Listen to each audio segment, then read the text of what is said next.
My name is Anna, and this is my story. It all started when I made a terrible decision. I stole money. I had no choice. I didn't want to, but life gave me no other option. Let me tell you everything. I have a younger brother. He is everything to me. One day, he got into serious trouble. He owed a large amount of money to some very dangerous people. They told him, "If you don't pay, we will kill you." He came to me, crying, and begged for help. I didn't know what to do. I had no money, and I couldn't ask anyone. But then, I thought about Alex. Alex is a rich guy. He has everything: money, cars, a big house. He has liked me for a long time, but I don't feel the same about him.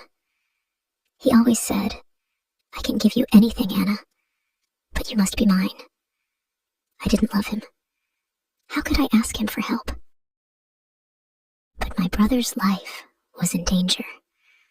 I couldn't let anything happen to him. So I went to Alex. "Alex, I need your help," I said. "My brother is in trouble. Please, lend me some money." Alex smiled and said, "I will give you all the money you need, Anna. But there is one condition." "What is it?" I asked, feeling nervous. "You must marry me," he said. I froze. I couldn't believe his words. How could he say that at such a time? I told him no. I told him I didn't love him. But Alex didn't care. He said, "If you want the money, you must be mine." I was desperate. My brother needed me. I thought about it and finally agreed. Alex handed me the money. I took it, but deep down, I knew I couldn't marry him. That night, I went to his house again. I wanted to return the money and end this, but Alex didn't listen. He came closer to me, smiling in a way that made me feel scared. I panicked. On the table, there was a vase.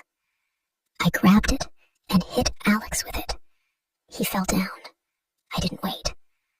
I took the money and ran. I ran for a long time until my legs felt weak. Then I saw a small house. It was quiet, and the lights were off. I knocked on the door. A young man opened it. His name was Jack. He looked surprised to see me. "Please," I said, "help me. I have nowhere to go." Jack looked at me for a moment. He nodded and said, "Come in." I stayed at Jack's house for 3 days.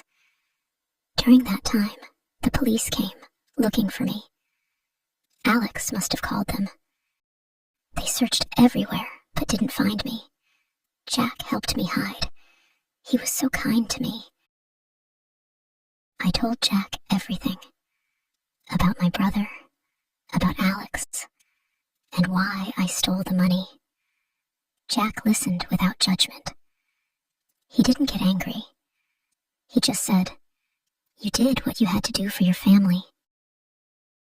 Jack was different from Alex. He was calm, kind, and understanding. He made me feel safe. After 3 days, it was time for me to leave. I didn't want to, but I couldn't stay there forever. I thanked Jack for everything and said goodbye. But something strange happened. As I walked away, I couldn't stop thinking about him. His face, his voice, his kindness. It was all I could think about. Why can't I stop thinking about Jack? I asked myself. Do I like him? No, it's not possible. I just met him. But the more I thought about it, the more I realized the truth. I did like him. No, I loved him. I didn't know what to do. Should I go back and tell Jack how I feel? Or should I keep running? My heart was full of questions, but one thing was clear. I couldn't forget him. Jack changed my life. He showed me what kindness and love really mean. And now, I can only hope that one day I'll see him again. Days turned into weeks, but my thoughts didn't change. I couldn't forget Jack. Every time I closed my eyes, I saw his face. Every time I sat alone, I remembered his words. My heart was restless. My brother was safe now. I had used the money to pay off his debt. The dangerous people left him alone, and I was happy about that. But deep inside, I felt empty. Something was missing. One day, I made a decision. I would go back. I didn't know if Jack would accept me, or even want to see me, but I had to try. I packed a small bag and started my journey. When I reached Jack's house, my heart was beating fast. What if he was angry? What if he didn't want to see me again? I stood at the door, unsure of what to do. Finally, I knocked. The door opened, and there he was, Jack. He looked surprised to see me. "Anna," he said, "you're back." "Yes," I said, my voice shaking. "I came to thank you again, and to tell you something." Jack stepped aside and let me in. We sat down at the small table in his living room. I looked at him, trying to find the right words. "Jack," I began, "you were so kind to me. You helped me when no one else would. I can't stop thinking about you. I think I've fallen in love with you." Jack looked at me, his eyes full of emotion.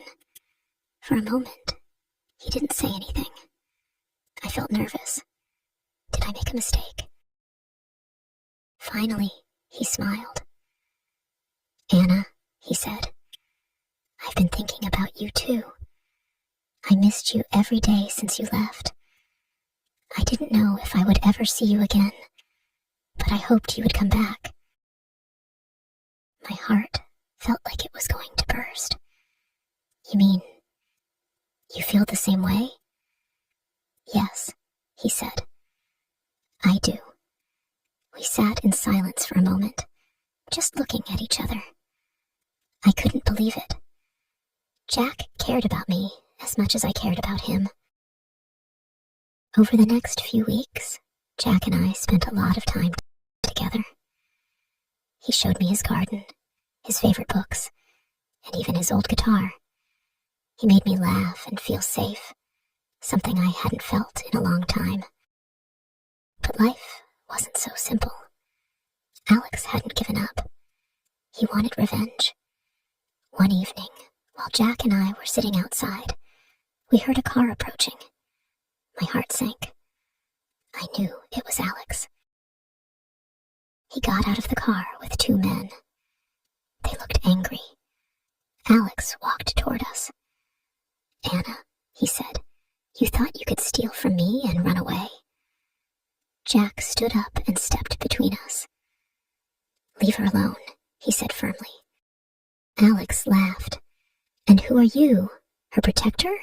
Stay out of this." "I won't let you hurt her," Jack said. The tension was thick. Alex's men started to move closer, but Jack didn't back down. He looked strong and calm, but I could see he was ready to fight if he had to. "I'll call the police," Jack said. "Do you really want more trouble, Alex?" Alex hesitated. He didn't want the police involved. Finally, he sneered and said, "This isn't over, Anna. You owe me." Then he turned and left. After that night, Jack and I decided to leave the town. It wasn't safe anymore. We packed our things and moved to a small, quiet village far away. Life in the village was peaceful. Jack found a job as a teacher, and I started working at a small shop. We were happy. We didn't have much, but we had each other, and that was enough.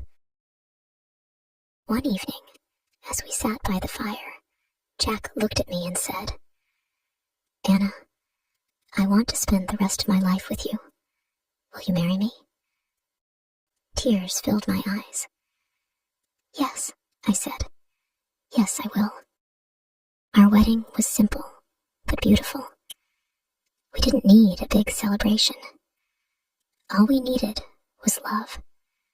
Looking back, I realize how much I've changed. I made mistakes, but those mistakes led me to Jack. He taught me what it means to love and to be loved. Now, every morning when I wake up, I see Jack beside me, and I feel grateful. My life isn't perfect, but it's filled with love, and that's all I could ever ask for. And so, this is my story, the story of how I found love, hope, and a second chance. If you enjoy the story, please like, subscribe, and share.